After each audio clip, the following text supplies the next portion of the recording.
Hey everyone, so I am joining you just for a quick second. And yes, this will truly be a quick second because my staff is about to come and get me. I know that you have not heard from me since the terrible bill actually made its way through the House and onto the president's desk. I know that you also haven't heard from me since the devastating floods. I don't want you to think that I've checked out. I have been talking about these issues. I am in New Orleans. I have been talking almost every single day. But I wanted to talk to y'all because I know that y'all are people that may listen to me just a little bit. And I want to tell you that, first of all, we need to truly give our heartfelt prayers to those that are still missing, as well as to those that have lost, young kids. I mean, losing life in general is awful, but we've got babies that have died, and as far as I'm concerned, it's inexcusable. It makes no sense for us to have the level of knowledge, the level of technology, the understanding of science that we have, and to pretend as if we have literally no tools, to be ignorant enough to fire people who are saving people's lives every day. So I want you to think about these moments. Don't look at this and think, oh, it's Texas, and so it's not my issue. I want y'all to understand that anything that happens at any place in this country could easily happen at your front door, from the immigration raids to the terrible weather that we know we experience, because climate change really is real. It is unfortunate that we are not investing more to make sure that we can better understand climate change and do the things that we need to do. There was a little thing called the Inflation Reduction Act that was really helping us to do our part to hopefully stop the planet from heating up a little bit. But we are really in a bad way right now, and it's for so many reasons. I want you to understand, and I'm going to do my best to kind of do things in snippets so we can really talk through this bill. But the one thing that I want you to understand, whether it's the bill, whether it's defunding NOAA, whether it's going after FEMA, whether it's going after the Department of Education, whether it's SNAP benefits, whether it's going after Medicaid, whether it's defunding Social Security, I want you to understand that no matter how much you may think this has nothing to do with you, it does.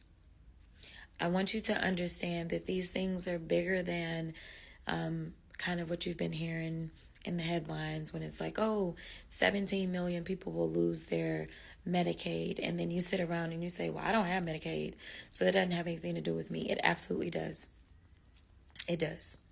We're talking about the hospital that you need to show up to, even if you've got that great insurance, that may not have its doors open because of the funding that Medicaid has not dropped in to make sure that that organization can be sustained. Whether we're talking about people not getting the regular checkups that they need, and therefore emergency room times increasing, or whether we're talking about the cost of care that is already super expensive going up on each and every one of you. To delete $1 trillion out of our healthcare system is going to impact all of us. The same thing with defunding NOAA. This is something that's going to impact all of us. I don't live in a hurricane state. That is for sure, or at least in my area. Let me make it clear, because obviously Texas still does. But defunding NOAA and putting somebody over FEMA who doesn't understand that there's this thing called hurricane season, it's going to impact those that have to endure hurricanes. I truly don't know what to say to get people to wake up and understand that my position has nothing to do with Democrats or Republicans. My position has everything to do with people serving others. That is what we are supposed to do as public servants. That's it. I don't ask questions about, well, is it only Republicans that are going to lose their Medicaid? Because if so, then it's okay. That's not how I look at things. And frankly, going forward, I don't really care how you consider yourself affiliated. You should be voting for people that are always going to keep people at the center of their focus. And instead of allowing them to get away with giving you some soundbite, ask them the why. Ask them the how. If they say, oh, we're not going to do tax on tips, ask them for the minutia. Ask them for the details. Let's see if there's a real plan.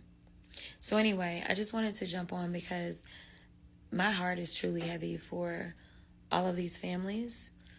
The sad part is, I think that my heart is going to carry a level of weight that will continue to weigh me down as we have to continue to do our best to survive an administration that literally is against us. An administration that is doing everything, in my mind, to hurt us and not help us. And it feels like we're fending for ourselves. And no one should feel that way. So I just wanted to jump on because there's a lot of heaviness going around. There was not celebrations for me on the 4th of July because, if anything, it felt like a lack of independence. As a member of the U.S. House, it feels like we are less independent than we ever have been. It seems like that branch has been co-opted by the executive branch. Same thing goes for the Supreme Court for me. So anyway, keep your heads up, keep praying, keep working, keep educating, and if you feel inclined, run for office. It is going to be up to us to save us because these people are absolutely not working for the good of us. So take it easy. Everyone, have a safe work week as you get back to work after this holiday weekend. God bless.